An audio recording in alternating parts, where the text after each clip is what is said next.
अस्सलाम वालेकुम आदाब, मैं Mariyam Fatima. Asian TV news की स्पीड न्यूज़ में आप सभी का इस्तकबाल है। आइए देखते हैं 16 जनवरी की स्पीड न्यूज़। चीन के वज़ीर ख़ारजा वांग यी ने इसराइल के ज़रिए गज़ा पर थोपी गई जंग के तनाज़ुर में आलमी अमन कॉन्फ्रेंस बुलाने का मुतालबा किया है। इन्होंने गज़ा में बदसूरत बढ़ती हुई जंग पर शदीद तशवीश का इजहार करते हुए कहा कि चीन बड़े पैमाने पर ज़्यादा बाख्तियार और मौसर बैनुल-अक़वामी अमन कॉन्फ्रेंस और 2 बार रियासत हल पर अमल दरामद के लिए एक वक्त मुकर्रर करने का मुतालबा कर रहा है।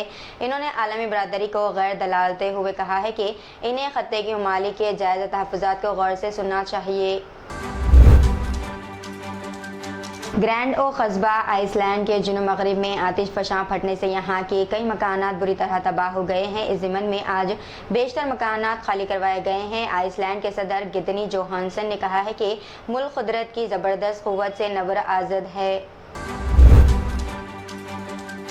बहरे हिंद में एक समंदरी तूफान फ्रांस के जजीरा रीयूनियन से टकराया। नतीजतन मूसलाधार बारिश और तेज़ हवाओं की वजह से हज़ारों मकीन बिजली और पानी के बगैर रहने पर मजबूर। मायावती हिंदुस्तान की एक ऐसी सियासतदान है जो अपनी पार्टी और अपने तबके के लिए बड़े से बड़ा फैसला करते हुए ये नहीं देखती कि कोई क्या कहेगा या कोई क्या सोचेगा। किसी पार्टी से इत्तेहाद करने या किसी इत्तेहाद से बाहर निकलने का फैसला वो चुटकी बजाते हुए करती हैं। कुछ ऐसा ही फैसला इन्होंने किया है। इंडिया इत्तेहाद का हिस्सा होने की चाहमगियों के दरमियान इन्होंने ऐलान किया कि इनकी पार्टी आइंदा इंतखाबात में किसी भी पार्टी से इत्तेहाद या किसी इत्तेहाद का हिस्सा होने के बजाय तन्हा इलेक्शन लड़ेगा। आरजेडी के सीनियर लीडर और बिहार के नायब वज़ीर आला तेजस्वी यादव ने बीजेपी को निशाना बनाया है। पटना में सहाफ़ियों से गुफ्तगू करते हुए इन्होंने कहा कि जब से इंडिया इत्तेहाद बना है बीजेपी घबरा गई है। सच तो यह है कि बीजेपी के पास अब कोई मौजू नहीं रह गया है। एक सवाल के जवाब में तेजस्वी ने कहा कि जब से लालू यादव जी और नीतीश कुमार जी इकट्ठे हुए हैं और रियासत में जिस हिसाब से तरक्की हो रही है, बेरोजगारों को नौकरियाँ दी जा रही हैं, बीजेपी पूरी तरह नर्वस हो गई।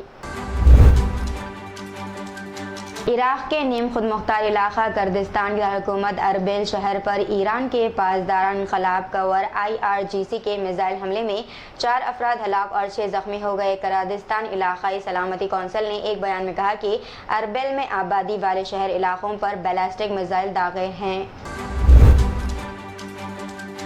ईरान के वज़ीर ख़ारजा ने अपने हिंदुस्तानी हममनसब के साथ मुश्तरका प्रेस कॉन्फ्रेंस में कहा कि हम अमेरिका और बरतानिया को ख़बरदार करते हैं कि वो यमन और गज़ा के ख़िलाफ़ जंग बंद कर दे। हमास के एक सरकर्दा रहनुमा गाजी हमाद ने, जिसे इसराइल पर 7 अक्टूबर 2023 के हमले के मंसूबे साजों में एक समझा जाता है, लबनान छोड़ दिया जहां वो इम्कानी कातिलाना हमले के खौफ से छुपा हुआ था। ज़राए ने ये बात बताई।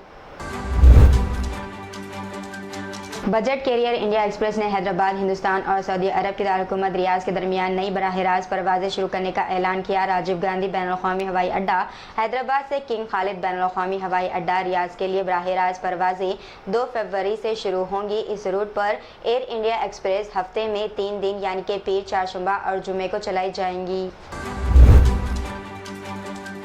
अर्जेंटीना के सुपरस्टार लियोनेल मेसी को मर्दों और एतना को ख़वातीन के ज़िम्रे में फ़ीफ़ा के बेहतरीन खिलाड़ी 2023 का अवार्ड दिया गया है। मेसी नाक़ाबिल यकीन हत्ता क़रीबी मुकाबले वाली वोटिंग में सरफ़हरिस्त रहे। अवार्ड के लिए फ़ीफ़ा रेटिंग सिस्टम में मेसी और हॉलैंड 48 पॉइंट्स के साथ बराबर थे। कौमी टीम के कोचर्स और कप्तानों के साथ साथ दुनिया भर के माहिर सहाफ़ियों और हामियों ने मेसी को वोट भी दिया। कांग्रेस के साबिक़ सदर राहुल गांधी की भारत जोड़ो न्याय यात्रा में तेलंगाना की बस का इस्तेमाल किया जा रहा है। यात्रा जिसका आगाज़ मणिपुर से हुआ में इस तेलुगु रियासत की असली बस का इस्तेमाल किया जा रहा है। इस बस की ख़ास बात यह है कि इसमें एलिवेटर के साथ साथ कॉन्फ्रेंस रूम भी है जहां अहम शख्सियात के साथ मुलाकात और इजलास का इनेकाद किया जा सकता है। राहुल गांधी ने इस बस के एलिवेटर का इस्तेमाल बस के ऊपर चढ़ने के लिए किया है, जहाँ से इन्होंने आवाम से भी खिताब किया। सुप्रीम कोर्ट ने इलाहाबाद हाई कोर्ट के 14 दिसंबर 2023 के हुक्म पर रोक लगा दी, जिसमें मथुरा में शाही ईदगाह मस्जिद के सर्वे की हिदायत दी गई थी। जस्टिस संजीव और जस्टिस दीपा की बेंच ने मुतल्लिका फ़रीक़ों के दलाइल सुनने के बाद हाई कोर्ट के हुक्म पर रोक लगाने का हुक्म दिया। तेलंगाना के वज़ीर इमारात व शोरा कोमटिरेड्डी वेंकट रेड्डी ने कहा है कि साबिक़ मरकजी वज़ीर एस जयपाल रेड्डी ने उस वक्त के वज़ीर आज़म मनमोहन सिंह और कांग्रेस सदर सोनिया गांधी को तेलंगाना की तश्कील के लिए कायल करने में कलीदी रोल अदा किया था। वेंकट रेड्डी ने शहर हैदराबाद की नेकलेस रोड पर जयपाल रेड्डी की समाधि पहुंचकर इनकी यौम पैदाइश के मौके पर फूल निछावर किया और इनको खराज भी पेश किया। तेलंगाना बीजेपी के लीडरान ने दिल्ली में पार्टी के कौमी सदर जेपी नड्डा से मुलाकात की। ज़राए के मुताबिक लोकसभा इंतखाबात के मसले पर नड्डा ने बातचीत हुई है। हाल ही में हुए तेलंगाना असेंबली इंतखाबात में बीजेपी को 8 नशिस्तें हासिल हुई हैं। पार्टी लोकसभा इंतखाबात में अख्तियार की जाने वाली हिकमत अमली के मसले पर तबादला ख्याल भी किया गया। अवामी हुक्मरानी प्रोग्राम के तहत तेलंगाना की आवाम से नई कांग्रेस हुकूमत की 6 जमानतों पर मौसूल दरख्वास्तों की डाटा एंट्री का काम तकरीबन मुकम्मल कर लिया गया है। आधार और राशन कार्ड को यकजा करते हुए मालूमात का मुआवजा किया जाएगा और टीमें जल्द ही फील्ड इंस्पेक्शन करेंगी। इन जमानतों पर मालियाती पहलुओं का जायजा लेने वाले अहदेदारों ने हुकूमत को तफसीलात पेश की है।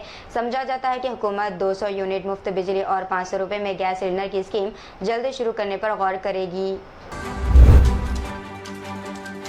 मरकजी हुकूमत ने इंडिगो एयरलाइंस और मुंबई एयरपोर्ट के खिलाफ नोटिस जारी किया। दरअसल ये नोटिस सोशल मीडिया पर एक वीडियो वायरल होने के बाद भेजा गया है। इस वीडियो में कई मुसाफिर अपने परवाज में ताखिर की वजह से रनवे पर बैठकर खाना खाते नजर आ रहे हैं। मरकजी हवाबाजी के वजीर ज्योतिरादित्य सिंधिया ने वजारत के हुक्काम के साथ देर रात मीटिंग बुलाई थी ताकि इस शोबे के संगीन खदमात को दूर किया जा सके।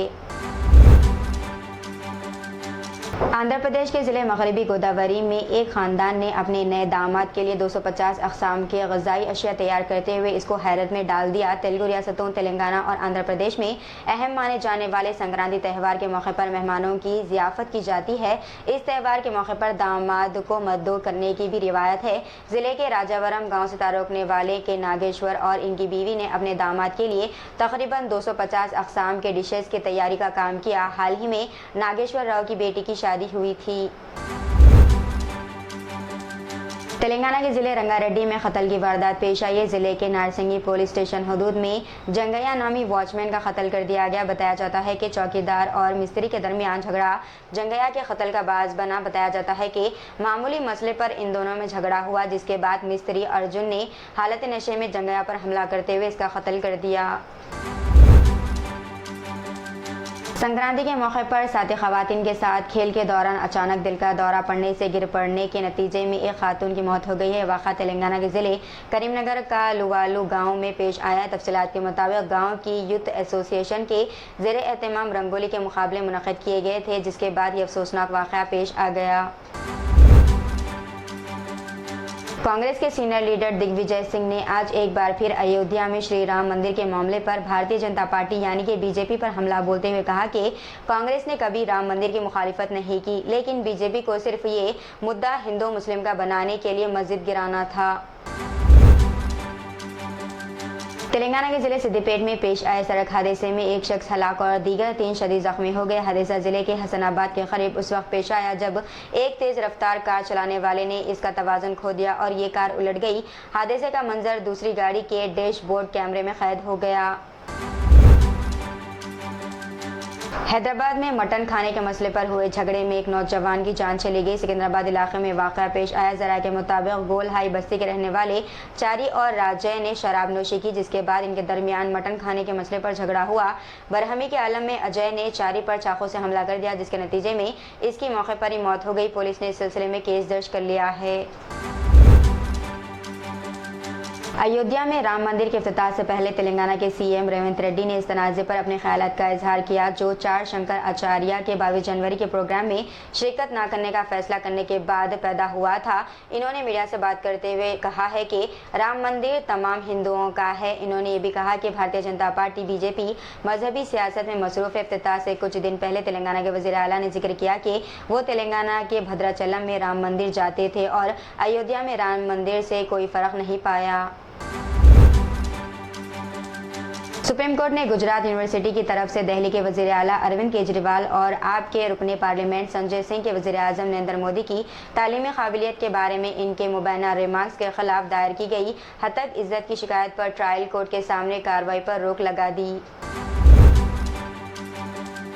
कांग्रेस लीडर राहुल गांधी ने कहा है कि इनकी पार्टी के लीडरों के लिए 22 जनवरी को राम मंदिर की तकदीस की तकरीब में शिरकत करना मुश्किल है, क्योंकि बीजेपी और आरएसएस ने इसे वज़ीर आज़म नरेंद्र मोदी के गिर्द मरकूज एक सियासी तकरीब में तब्दील कर दिया।